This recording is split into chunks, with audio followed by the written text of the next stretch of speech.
रूस यूक्रेन युद्ध पिछले 3 सालों से चल रहा है, लेकिन ट्रंप की मौजूदगी ने ये साबित नहीं कर पाई कि वास्तव में हम रूस यूक्रेन युद्ध को रुकवा देंगे, सीज फायर करवा देंगे।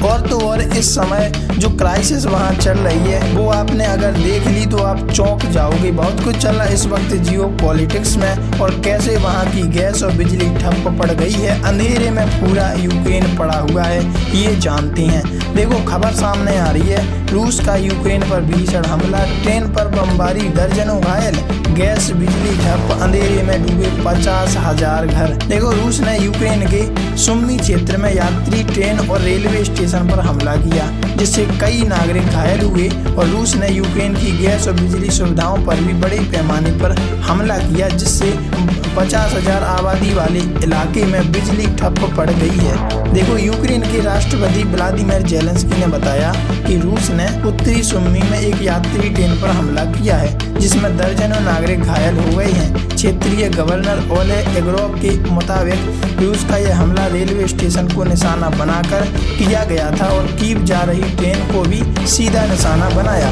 गवर्नर ने एक जलती हुई रेल डिब्बे की तस्वीर सोशल मीडिया पर साझा भी की, जो ये दर्शाती है कि कैसे रूस हर दिन नए हमले करता जा रहा है यूक्रेन के ऊपर, जो बिल्कुल ही जाती है और खराब है। देखो ये हमला ऐसे समय में हुआ जब रूस ने शुक्रवार को यूक्रेन की गैस उत्पादन सुविधाओं पर अब तक सबसे बड़ा हमला किया था।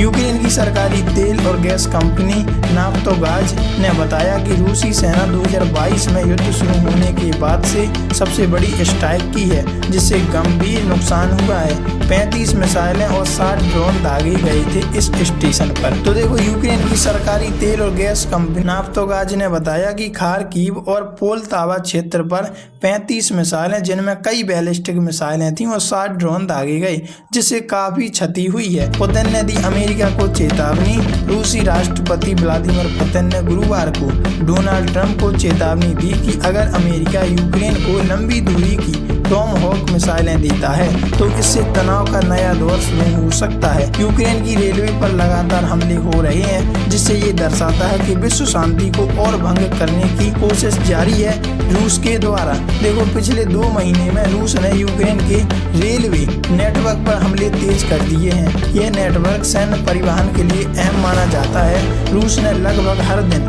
रेलवे ठिकानों को निशाना बनाया। 2022 में शुरू हुए युद्ध के बाद से ही यूक्रेन की बिजली व्यवस्था पर हमले बढ़ा दिए हैं। ये कई प्रयास सर्दियों को हथियार बनाने जैसा है, ताकि यूक्रेन के आम नागरिकों को गर्मी, रोशनी और पानी से वंचित किया जा सके। बिजली तंत्र पर नए हमले से 50,000 घरों में ब्लैक आउट। देखो रूस ने शनिवार की रात फिर से ड्रोन और मिसाइलों से यूक्रेन की बिजली संरचना पर हमला किया, और ये हमला ठीक एक दिन बाद हुआ जब अधिकारियों ने बताया था कि रूस ने यूक्रेन की प्राकृतिक गैस सुविधाओं पर सबसे बड़ा हमला किया, जो बहुत ही गलत है। और इस तरह देखा जाए तो विश्व शांति को भी ये भंग करता है। वैसे आप इस बारे में क्या कहेंगे? क्या वास्तव में ट्रंप आने वाले समय में रूस यूक्रेन वॉर पर सीज फायर का ठप्पा लगवा देंगे? कमेंट में जरूर बताइएगा।